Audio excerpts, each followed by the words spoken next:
Hey, this is Dave DeCamp from antiwar.com. This is anti-war news for Tuesday, February 6th, 2024.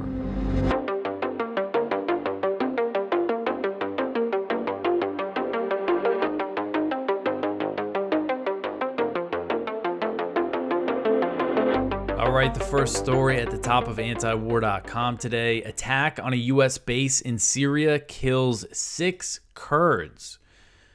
So at least 6 members of the U.S.-backed Kurdish-led SDF, that's the Syrian Democratic Forces, the Kurdish force that the U.S. backs in eastern Syria, and at least 6 of their members were killed in a drone attack that hit a U.S. base in eastern Syria late Sunday night, and as the whole situation in the region continues to escalate.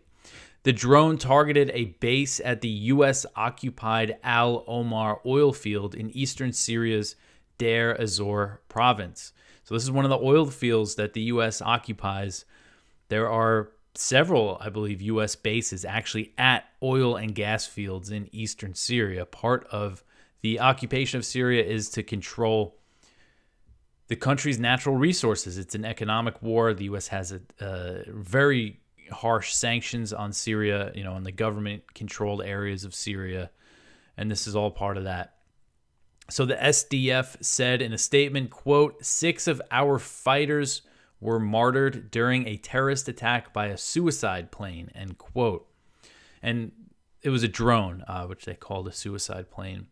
So then you had the Syrian Observatory for Human Rights, which is based in the UK. They cited sources who said the death toll had risen to 7 and that 18 other Kurdish fighters were wounded in the attack, but those numbers are not confirmed. I haven't seen any statements actually from the SDF saying that 7 of their fighters were killed.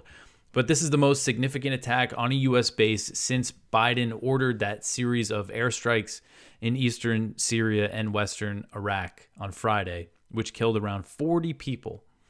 The Pentagon has not put out what they think the death toll is yet. So those strikes, of course, came in response to the January 28th drone attack in Jordan that killed 3 U.S. troops. And this attack on the U.S. base in occupied Syria is seen as a response to those airstrikes. There's a few other attacks on U.S. bases in Syria and Iraq since Friday, but this one is the most serious since it actually killed these Kurdish fighters. According to AP, the Islamic resistance in Iraq has taken credit for this attack, and that is the umbrella group of Iraqi Shia militias that stays kind of intentionally. It's hard to know which militias are actually part of that group or which specific militias are launching these attacks, but that is the group that is taking credit for it. And U.S. officials have warned that they basically said that they're not done bombing Iraq and Syria. So the fact that this attack happened and killed some Kurds, even though the U.S. does not care when Kurds get killed, they're always kind of a pawn for the U.S. in the region. But this I think makes it more likely that the U.S. will launch another round of airstrikes in Iraq and Syria. And on Sunday, as I covered yesterday, Jake Sullivan, Biden's national security advisor, ruled out the idea. No, he refused to rule out the idea of actually launching airstrikes inside Iran. I'd be surprised if they take that step, but they're not ruling it out. And so far, again, so the Pentagon said Monday that they're still assessing the casualties from those airstrikes. And they said there's no evidence that any Iranians died, and I have not seen any statements from Iran saying that any of their personnel were killed. So it doesn't look like Iran is saying they're gonna respond in any way to that round of airstrikes. But who knows what's gonna happen next? The situation just continues to escalate, especially if more U.S. troops get killed, which is certainly possible. Who knows what would happen after that? So there's been 169, according to the Pentagon, 169 rocket and drone attacks in Iraq and Syria, and that one in Jordan since mid-October. And this is all a response to the U.S. support for the Israeli slaughter in Gaza. All right, so the next one here, the U.S. walks back a false claim that it notified Iraq before the airstrikes. So the White House has walked back a claim that it made about the U.S. notifying the Iraqi government before launching a series of airstrikes across eastern Syria and western Iraq on Friday. White House National Security Council spokesman John Kirby claimed on Friday that the U.S. did inform the Iraqi government, which is the U.S.'s supposed ally in the country, the supposed partner of the U.S., even though they are against everything the U.S. has been doing for the past few months. But anyway, Kirby said that, and then Iraq denied the claim. And another NSC spokesperson admitted that Kirby's claim was false. In comments to The Intercept, this spokesperson said, quote, "For operational security, we did not provide any kind of official pre-notification with specific details on these strikes," end quote. So that was a lie that John Kirby told, that they informed Iraq. And again, Iraq immediately denied it. They are unhappy about it. The Prime Minister, Mohammed Shia al-Sudani, declared 3 days of mourning for those who were killed in the strikes. And I just mentioned some background in this story about how al-Sudani has been calling for an end to the U.S. presence, and that they did the U.S. and Iraq started talks at the end of January on the future of the U.S. presence. But obviously the U.S. is not in any hurry to leave Iraq, considering, they're launching all these airstrikes. Instead of the logical solution would be to withdraw from Iraq and withdraw from Syria. It's the U.S. presence that's causing all these tensions, and that's why al-Sudani wants it to end. But the U.S. has a ton of leverage over Iraq. They can destroy their economy. They can devalue the Iraqi currency, the Iraqi dinar. And that's why the U.S. did not leave in 2020 when Iraq's parliament voted unanimously for the U.S. to leave after the drone strike that Trump ordered that killed Qasem Soleimani, who was the head of Iran's IRGC Quds force. And it also killed a leader in the PMF, the Iraqi militias, that the U.S. is still targeting. All right, so the next one here. Former U.S. general says that Israel's success is very limited. So retired U.S. Marine Corps General Frank McKenzie, who is a former commander of U.S. Central Command, which oversees U.S. military operations in the Middle East, he described Israel's success in Gaza as very limited, noting that Israel has failed to dismantle the Palestinian group's military and political leadership.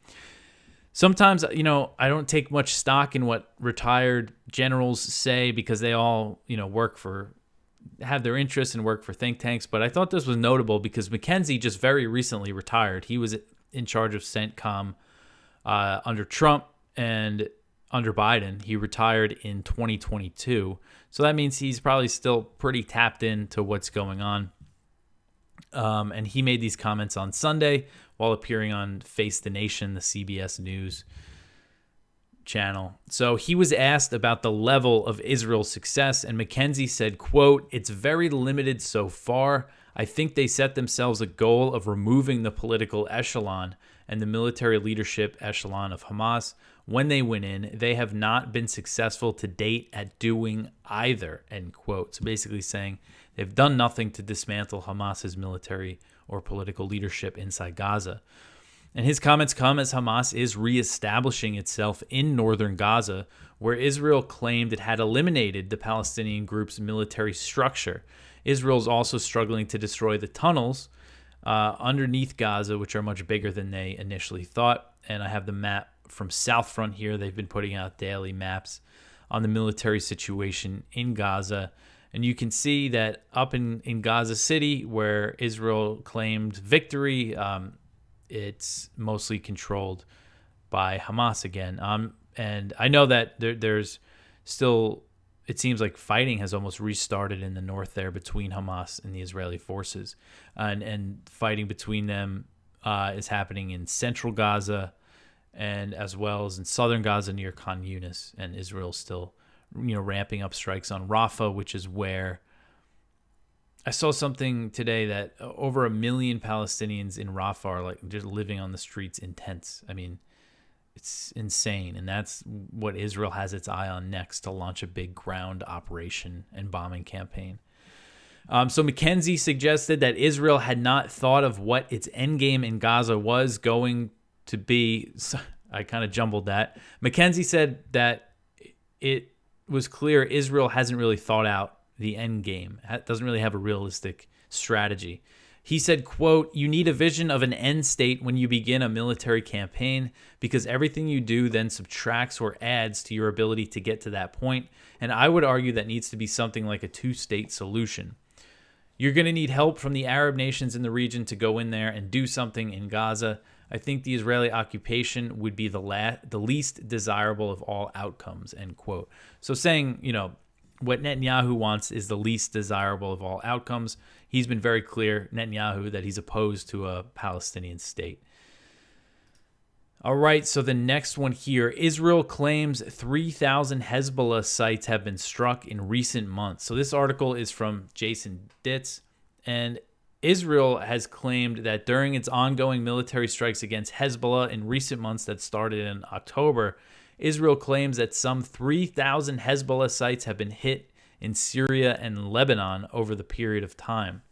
It is difficult to confirm the strikes claimed, as often media reports are just about, a few dozen strikes here or there. 3,000 is a pretty big number. But they have been really hitting Lebanon pretty hard, southern Lebanon pretty hard, Lebanese villages and everything. And they're lumping in strikes in Syria, and that usually does not hit Hezbollah.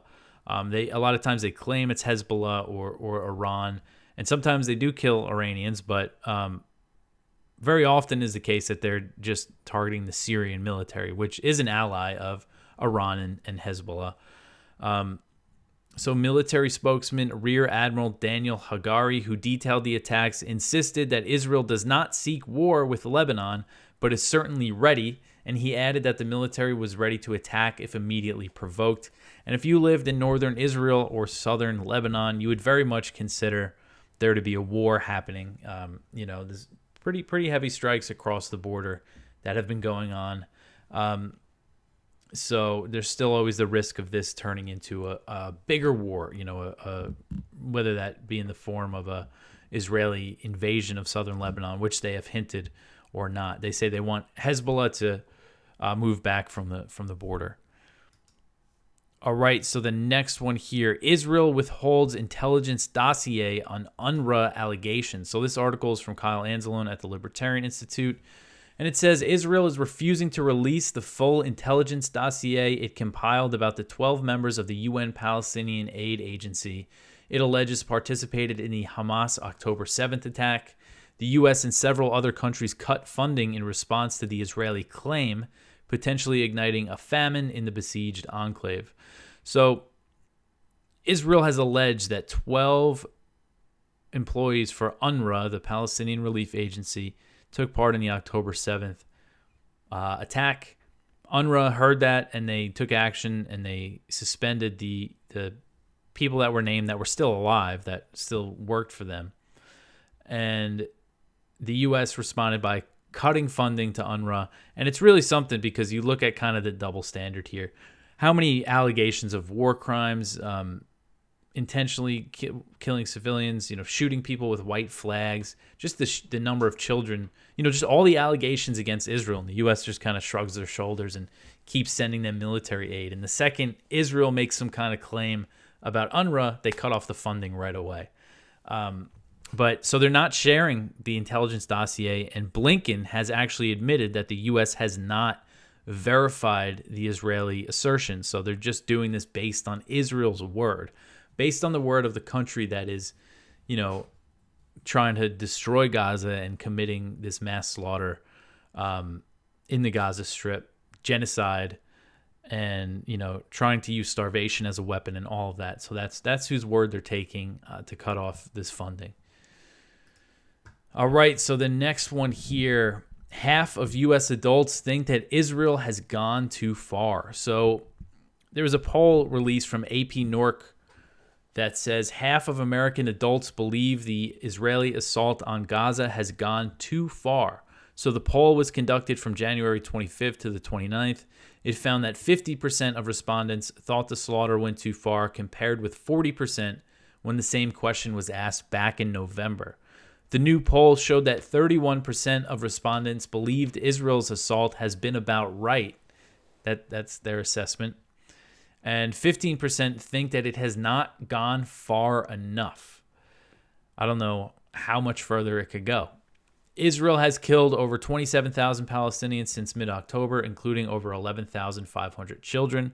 And I know there's this human rights monitoring group called Euromed, and they put out death tolls, and they factor in the Palestinians who are missing, presumed to be dead under the rubble. So the death toll that they're putting out is about 35,000, which is probably right, considering the people that, and they say that they include people who've been missing for like 2 weeks or so, who are, assumed to have died in that time. So the opposition to the mass killing of Palestinians is stronger among Democrats, but it is growing among Republicans. Only 18% of Republicans said the Israeli campaign had gone too far in November, which rose to 33% in the latest poll. So still not a great number, but it is growing at least. And this opposition among Democrats has been put on display at Biden's recent campaign event, constantly getting heckled and disrupted by people calling for a ceasefire and calling him Genocide Joe. And previous polling has shown that the majority of Americans want the U.S. to press for a ceasefire in Gaza. Around 60%, a few polls have showed that around 60% of Americans want the U.S. to push for a ceasefire. All right, so the next one here, CNN staffers say that the network has institutional bias toward Israel. So this is another one from Kyle. And it says several employees of CNN spoke out against the outlet's bias toward Israel in its reporting on the war in Gaza, and other corporate American media outlets have shown significant favoritism toward Israel. So the Guardian report, they spoke with 6 staffers from different newsrooms who said that there is a growing backlash against the leadership's pro-Israel slant. One CNN staffer said, quote, "The majority of news since the war began, regardless of how accurate the initial reporting, has been skewed by a systemic and institutional bias within the network toward Israel. Ultimately, CNN's coverage of the Israel-Gaza war amounts to journalistic malpractice," end quote. And apparently there's a lot of internal strife. Senior staffers there are some that do disagree with the executives giving orders and everything. So one thing that happened was the CEO of Mark Thompson sent a memo that gave orders that all stories about what's happening in Gaza must mention that this is only happening because of the October 7th Hamas attack, which of course completely, omits the context of the blockade on Gaza, the 60-year occupation of Gaza and the West Bank, and all of the things that led up to that attack on October 7th. Now they just want to focus on October 7th, forget about all the other history, but make sure, we could portray that this is not Israel's fault that this is happening. And the memo that he sent out, I'll just read a quote from it. It says, quote, "We must continue always to remind our audience of the immediate cause of this current conflict, namely the Hamas attack and mass murder and kidnap of civilians," end quote. One staffer confirmed that the memo was interpreted as an instruction that no matter what the Israelis do, Hamas is ultimately to blame. Even with, I haven't been paying much attention to CNN's coverage. I've actually ran a couple things by them recently because they had a report about the Israel destroying the graveyards and the cemeteries in Gaza. And there's no way to spin that. The intentional destruction of cemeteries, it was something like 16 that were damaged or destroyed by Israeli forces. And CNN said that they basically asked for an explanation and they just didn't have an answer. The Israeli military, they didn't even really try to justify it. So it just goes to show how brutal and horrible what Israel's doing, that even an outlet like CNN that has such a strong pro-Israel bias is still publishing things like that. But again, the overall coverage, I don't watch cable news really besides clips. I haven't paid much attention to CNN. All right, so the next one here, Congress is poised to cede foreign weapons oversight. So this article is from Responsible Statecraft from Laura Lump and William Hartung. And basically it's about this bill that is being put forward in the House. The House Foreign Affairs Committee has decided on it. And it's going to reduce congressional oversight in foreign military sales, foreign weapon sales, even more so than it is. So basically, what this story says is that the current system as it is, if the U.S. government is selling weapons to a foreign government over a certain threshold, over a certain amount of, whether it's a few $100 million, it depends on the country that they're selling it to. There's all different rules for whether they're a NATO country or not. You have to notify. I'm just throwing numbers out. I don't know what the exact numbers are, but say the sales over 200 million and that's a NATO country, that means you have to notify Congress. And then Congress has 15 or 30 days to block the sale. And basically this story says, as it is, 15 or 30 days is not really enough time because they have to review the transaction, and then to block it, they have to introduce legislation, basically. And Congress came close in 2019 when both the Senate and the House passed a resolution prohibiting the transfer of precision-guided munitions to Saudi Arabia and the UAE over concerns that they would be used to kill civilians in Yemen, because they were killing a lot of civilians in Yemen. So Congress passed it, both chambers, got to Trump's desk, and he vetoed it, and they didn't have enough votes to override the veto. So it's already difficult. And this bill that they want to pass, Congress wants to give up its own oversight ability, and it would increase the dollar threshold for a notice to Congress, basically increase the amount that an arms sale is worth that Congress needs to be notified about, and gives that review period and that chance to block it. They want to increase that threshold by 66%, which is a pretty big increase. So, the question is, why is Congress voluntarily giving up this oversight ability? And obviously the fact is because, everybody's making money off this. They get lots of donations from the big companies, and, they're all in on it together. All right, so the next one here, I left up the one from yesterday about the Senate unveiling that big $118 billion foreign military aid and border bill. There was a lot of drama over it on Monday. I couldn't really figure out what to write about it. Basically, Johnson, the House Speaker, says that it's dead on arrival in the House. Chuck Schumer was, pleading with him to vote on it and pass it. There's some opposition growing in the Senate among Republicans. But it's right now, if there was a vote, it would probably pass the Senate, but there's some work being done to get more opposition. And then Johnson introduced that $17 billion standalone bill for Israel. He wants to get Rushmore weapons to Israel. So the House is going to vote on that this week. We'll see how it all plays out.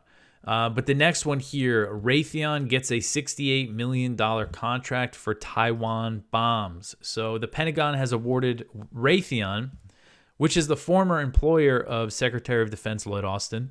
Always worth pointing that out, that the Pentagon, the Defense Department, is led by someone who literally worked on the board of Raytheon before he took over at the Pentagon. So that's who has awarded the contract to Raytheon. I'm sure it's just a coincidence. So they got this contract, $68 million to supply Taiwan with air-to-surface glide bombs.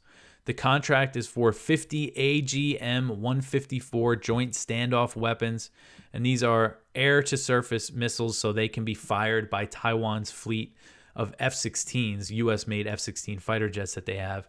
And these bombs have a range of up to 68 miles.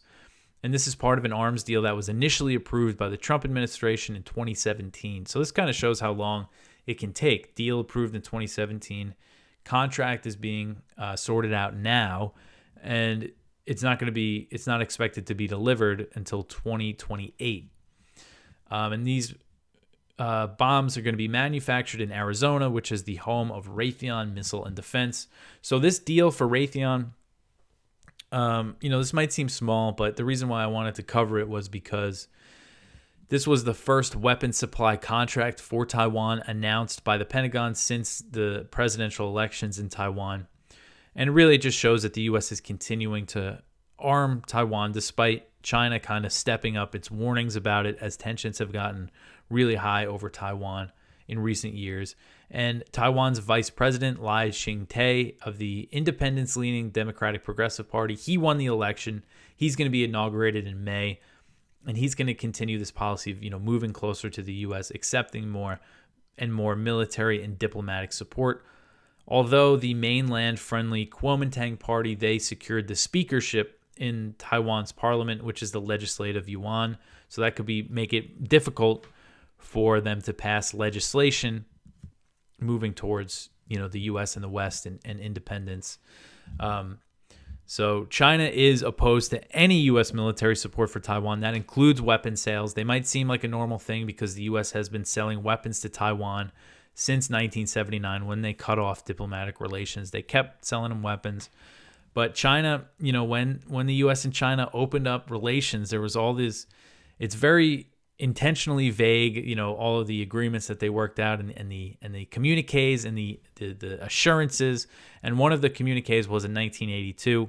And it basically says that the U.S. will reduce arms sales to Taiwan with eventually stop is basically what it says. But there's like caveats in there. And then when that communique was issued, Reagan at the time basically told Congress, this is based on our interpretation when we will decide to stop selling them weapons. So not only has the U.S. So now looking at it from China's view, of course, from the U.S. view is if China's putting all this pressure on Taiwan, so we have to keep selling them weapons. And of course, a reason why China's been putting the pressure on is because of all this new U.S. support. But from China's view, the U.S. did agree to stop selling weapons. So that's what they always say, in their statements. And not only has the U.S. not stopped selling them weapons, they've increased weapon sales, and now they're giving them military aid, which started last year. So China's not happy about that, and the tensions will continue to grow. And there's some money for Taiwan included in that $118 billion monster bill that the Senate has unveiled. So anyway, that's it for the news for today. Please go check out our viewpoints. One from Caitlin Johnstone.